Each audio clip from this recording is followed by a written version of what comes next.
ചേച്ചി നമുക്ക് കേരളത്തിൽ ഇന്നിപ്പോൾ മുഖ്യമന്ത്രിമാരെ തട്ടിയിട്ട് നടക്കാൻ വയ്യ. രാവിലെ പരസ്യങ്ങളായിട്ടും ഒക്കെ ആയിട്ട് മുഖ്യമന്ത്രിമാരുടെ ഒരു ഇടിച്ചു കയറ്റാണോ തള്ളിക്കയറ്റാണോ എങ്ങനെയാ ചേച്ചി അതിനെ കാണുന്നത്, ഈ കോൺഗ്രസിന്റെ ഈ ഒരു കോപ്രായത്തെ? അതെ, അപ്പോൾ ഇത് നമുക്ക് രണ്ടർത്ഥത്തിൽ കാണാം. ഉം, ഒന്ന്, അവർ ഇലക്ഷന് വേണ്ടി സ്വരൂപിച്ച പൈസ കുറച്ച് ബാക്കി കയ്യിലുണ്ട്. ഉം, അപ്പോൾ അതൊക്കെ ചേർത്ത് ഹോർഡിങ്ങുകളാണ് കേട്ടോ. ഉം, പത്രപരസ്യം മാത്രമല്ല, ഹോർഡിങ്ങുകളായിട്ടും എല്ലാ ഉം, സ്ഥലത്തും ഉം, എന്താണ് വി ഡി സതീശൻ്റെ ആവട്ടെ രമേശ് ചെന്നിത്തലയുടെയൊക്കെ ആയിട്ട് വരുന്നുണ്ട്. രമേശ് ആദ്യം കുറച്ച് ബാക്ക്ഗ്രൗണ്ടിലേക്ക് വലിഞ്ഞു നിന്നിരുന്നു. ഉം, ഒരു പരസ്യമായ ഒരു സംവാദത്തിനും ഉം, വന്നിരുന്നില്ല.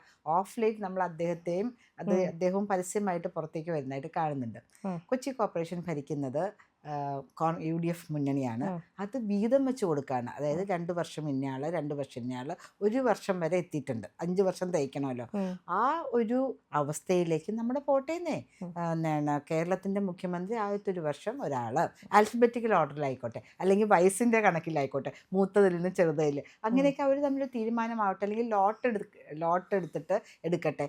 അങ്ങനെയും നമുക്ക് ആലോചിക്കാമല്ലോ. ഒരാൾ തന്നെ 5 വർഷം ഭരിക്കണമെന്ന് ഒരു നിയമസംഹിതയിലും പറയുന്നില്ലല്ലോ.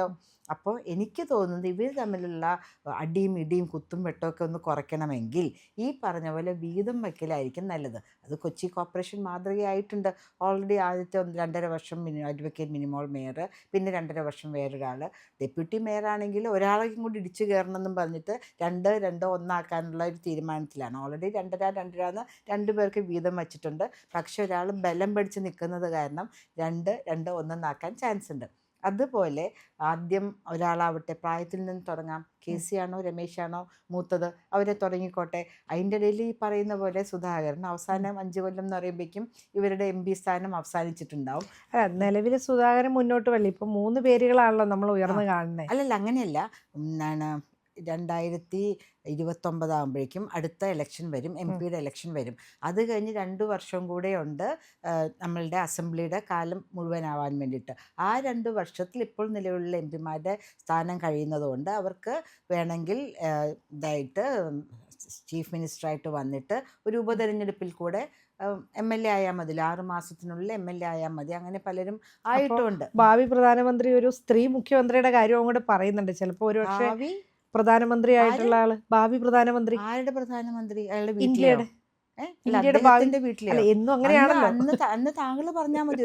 നാട്ടുകാർക്കും കൂടെ തോന്നണ്ടേ? അല്ല, കാലങ്ങളായിട്ട് ഇവിടുന്ന് നമ്മൾ കേൾക്കുന്ന ഒരു നമ്മൾ പേരാണല്ലോ. നോർത്ത് ഇന്ത്യയിൽ നിന്ന് സ്മൃത ഇറാനി ജി തോപ്പിച്ച് വിട്ട് വയനാട്ടിൽ വന്ന് MP സ്ഥാനം എടുത്ത ആളാണ് അദ്ദേഹം. അദ്ദേഹത്തിന് ഇങ്ങനെയാണ് ഒരു ഇന്ത്യയെ cross section of the country represent ചെയ്യാൻ പറ്റുന്നത്. അദ്ദേഹം ഏത് രാജ്യക്കാരനാണെന്നുള്ള കാര്യത്തിൽ പോലും ഇതൊരു തീരുമാനമായിട്ടില്ല. അപ്പോൾ ഭാവി മുഖ്യമന്ത്രി അല്ല പ്രധാനമന്ത്രി ഇറ്റലിയുടെ ആണോ ഇന്ത്യയുടെ ആണോ എന്നുള്ളത് ആദ്യം നമുക്ക് നിർവചിച്ച് ശരിയാക്കാം.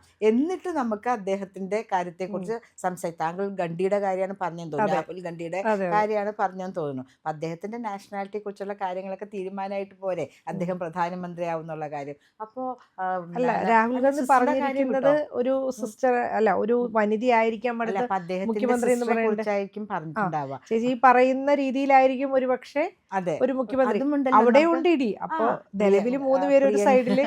പ്രിയങ്ക വധേര മുഖ്യമന്ത്രിയാക്കാനുള്ളൊരു തീരുമാനമാണെന്നും പറയാലോ. അല്ലാണ്ട് നോർത്ത് ഇന്ത്യൻ സംസ്ഥാനങ്ങളിലൊന്നും തന്നെ ഒരു പ്രധാനമന്ത്രിയാവാനോ മുഖ്യമന്ത്രിയാവാനോ കോൺഗ്രസിന് ഇനി പറ്റും തോന്നുന്നില്ല. അപ്പോൾ അവിടെ വയനാട്ടിൽ നിൽക്കുന്ന പ്രിയങ്ക വാധ്രയെ ഒരു മുഖ്യമന്ത്രിയാക്കുന്നതിലും കുഴപ്പമില്ല. അതിൻ്റെ ഒരു വലിയ ട്രോൾ ഉണ്ടായിരുന്നില്ലേ? രമേശ് നല്ല സുന്ദരിയായ ഒരു യുവതിയായിട്ട് സാരി ഉടുത്ത് നിൽക്കുന്നു, VD സാരി ഉടുത്ത് നിൽക്കുന്നു, KC സാരി നിൽക്കുന്നു, എല്ലാവരും എന്താണ് ഭിക്ഷാന്തേഹികൾ എന്ന് പറയാൻ പറ്റില്ല, അല്ല സ്ഥാനമോഹികൾ എല്ലാവരും നല്ല ഭംഗിയുള്ള അതോടൊപ്പം ഇന്ദിരാഗാന്ധിയുടെ ഹെയർ സ്റ്റൈലും. ഹെയർ സ്റ്റൈലും. അതിനു മുമ്പ് NT രാമറാവു ഇതായിരുന്ന സമയത്ത്, ആന്ധ്രയുടെ മുഖ്യമന്ത്രി ആയിരുന്ന സമയത്ത് പ്രധാനമന്ത്രി ഒരു വനിതയായിരിക്കും എന്ന് പറഞ്ഞിട്ട് അദ്ദേഹം കുറേ ദിവസങ്ങൾ രാത്രി സാരി ഉടുത്ത് കിടന്ന് ഉറങ്ങിയിട്ടുണ്ടെന്നൊക്കെ നമ്മൾ കേട്ടിട്ടുണ്ട്. നമുക്ക് we don't know, we stand corrected. പക്ഷേ അതൊരു വലിയ ന്യൂസായിരുന്നു ആ സമയത്ത്. അദ്ദേഹത്തിന് പ്രധാനമന്ത്രി ആകുവാൻ വേണ്ടിയിട്ട് അദ്ദേഹം സാരി ഉടുത്താണ് രാത്രികാലങ്ങളിൽ സ്പെൻഡ് ചെയ്തിരുന്നതെന്ന് നമ്മൾ കേട്ടിട്ടുണ്ട്. അതുപോലെ ഇവരും സാരി ഉടുത്തൊക്കെ പഠിക്കട്ടെ, അല്ലെങ്കിൽ ബുർക്കിട്ടാലും മതിയല്ലോ, അറിയില്ലല്ലോ. അതിനൊക്കെ ഉപരി ഇപ്പം മലപ്പുറത്തുനിന്ന് കുഞ്ഞാലിക്കുട്ടിയുടെ സൈഡിൽ നിന്നൊരു ഇത് പറഞ്ഞല്ലോ. കാരണം നിങ്ങൾ അത് അവിടെ അവരാണ് നിൽക്കട്ടെ, കൺട്രോൾ ചെയ്യാൻ പോകുന്നത്. ആ കാര്യം നിങ്ങൾ ഇതൊക്കെ ഉറപ്പിച്ചാൽ നിർത്തിക്കോ, മതി. ഞങ്ങൾ തീരുമാനിക്കാന്നൊരു കാര്യം കൂടി എക്സാക്ട്ലി, പറയുന്നുണ്ട്. അതെല്ലാവർക്കും അറിയില്ല. പരസ്യമായ രഹസ്യ രഹസ്യമല്ലേ. കുഞ്ഞാലിക്കുട്ടി സാഹിബ് പറയുന്നുണ്ട്, നിങ്ങൾ തമ്മിൽ വഴക്കൊന്നും ആക്കണ്ട, പാണക്കാട് സയ്യിദ് അലി തങ്ങൾ തീരുമാനിക്കും. അതായത് ശിഹാബ് തങ്ങളുടെ മകൻ, അദ്ദേഹമാണ് ഇപ്പോൾ ഓൾ പവർഫുൾ.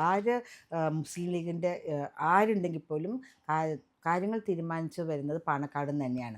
നിങ്ങൾ തമ്മിൽ കിടന്ന് ബഹളം വയ്ക്കേണ്ട. ആ സമയത്ത് പാണക്കാട് പോയിട്ട് അദ്ദേഹത്തിൻ്റെ കാൽക്കൽ ചമ്രം പടിഞ്ഞിരുന്ന് അദ്ദേഹത്തിൻ്റെ കാലെടുത്ത് മടിയിൽ വെച്ച് തിരുമ്മി കൊടുക്കുകയും ഒക്കെ അദ്ദേഹം പറയുന്ന പോലെ കേട്ടോളാം, ഏറാൻ മൂലയായിട്ട് നിൽക്കുന്ന ഉറപ്പാക്കുവാണെങ്കിൽ ഞങ്ങൾ നിങ്ങളെ മുഖ്യമന്ത്രിയാക്കും എന്നല്ലേ കുഞ്ഞാലിക്കുട്ടി സാഹിബ് പറഞ്ഞതിൻ്റെ അർത്ഥം. അങ്ങനെ തന്നെയാണ് അത് പറയുന്നത്. ഇവർ പറയുന്നുണ്ട് ഉപമുഖ്യമന്ത്രിയുടെ കാര്യം പറയുന്നത്, ഞങ്ങൾ ചോദിച്ചിട്ടില്ല, പക്ഷെ ചോദിക്കുന്നതിൽ തെറ്റില്ല.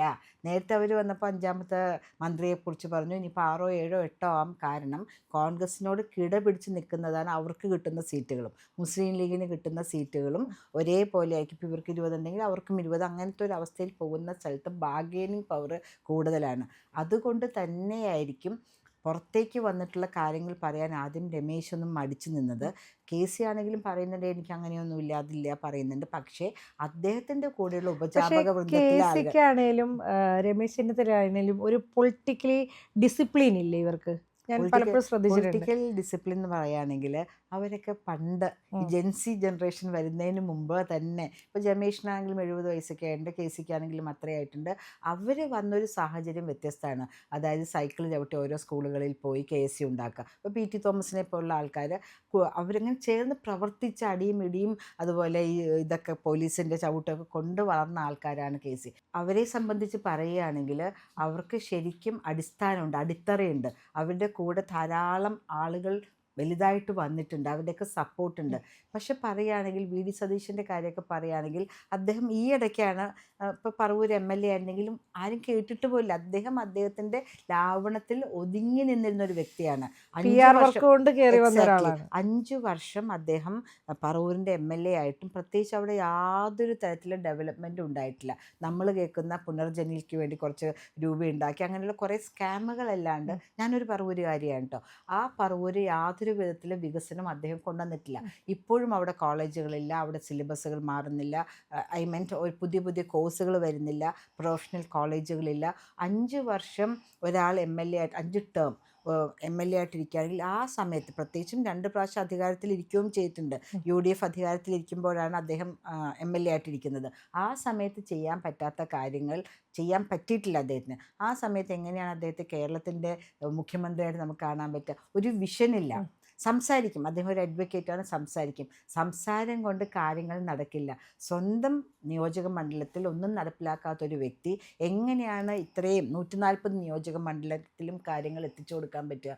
ഇതിപ്പോൾ കോൺഗ്രസിൻ്റെ മാത്രമല്ല MLA മാർ, ബാക്കിയുള്ള MLA മാർക്കും അവരുടെ കോൺസ്റ്റിറ്റ്യുവൻസിയിൽ ധാരാളം കാര്യങ്ങൾ ചെയ്യാനുണ്ട്. പക്ഷെ അദ്ദേഹത്തിന് അത്രയ്ക്കൊരു ഓപ്പൺ ആയിട്ടുള്ള ഒരു ചിന്താഗതി ഉണ്ടോ എന്ന് നമ്മൾ സംശയിക്കണം. അദ്ദേഹം ആസ് ദ ഒപ്പോസിഷൻ ലീഡർ കുറേ കാര്യങ്ങൾ ചെയ്തിട്ടുണ്ട്. പക്ഷെ 5 വർഷം പ്രവർത്തകരുടെ ഞാൻ പ്രവർത്തകരുടെ ഇടയിൽ എന്ന് പറഞ്ഞാൽ അദ്ദേഹം തന്നെ, ഇപ്പോൾ ഷിയാസ് എന്ന് പറയുകയാണെങ്കിൽ എറണാകുളം DCC പ്രസിഡൻ്റാണ്. ഷിയാസാണ് ആദ്യത്തെ ശബ്ദം മുന്നോട്ട് വെച്ചത്, എറണാകുളത്ത് നിന്നൊരു മുഖ്യമന്ത്രി വേണമെന്ന്.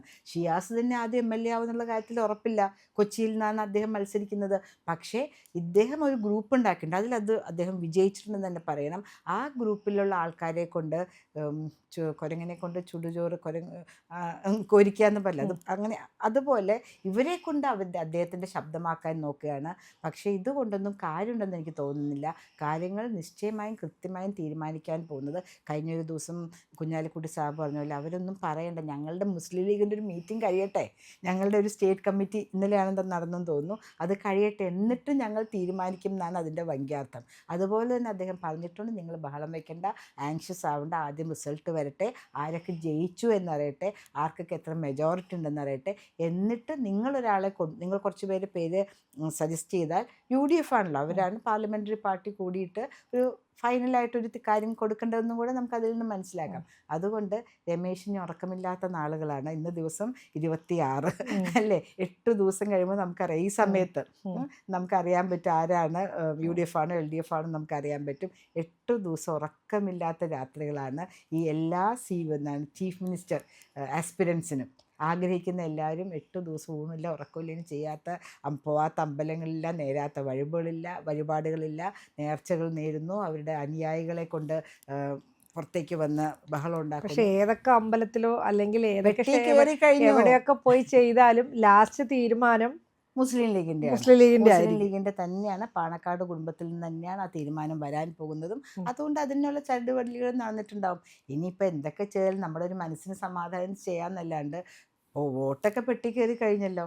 അപ്പോൾ 8 ദിവസം വരുന്ന തിങ്കളാഴ്ച ഈ സമയത്ത് കൃത്യമായിട്ട് അറിയാൻ പറ്റും ആരൊക്കെ ജയിച്ചു എന്നാദ്യം, അല്ലേ? എന്നിട്ട് നമുക്ക് നോക്കിയാൽ പോരെ ആര് മുഖ്യമന്ത്രിയാവുമെന്ന്.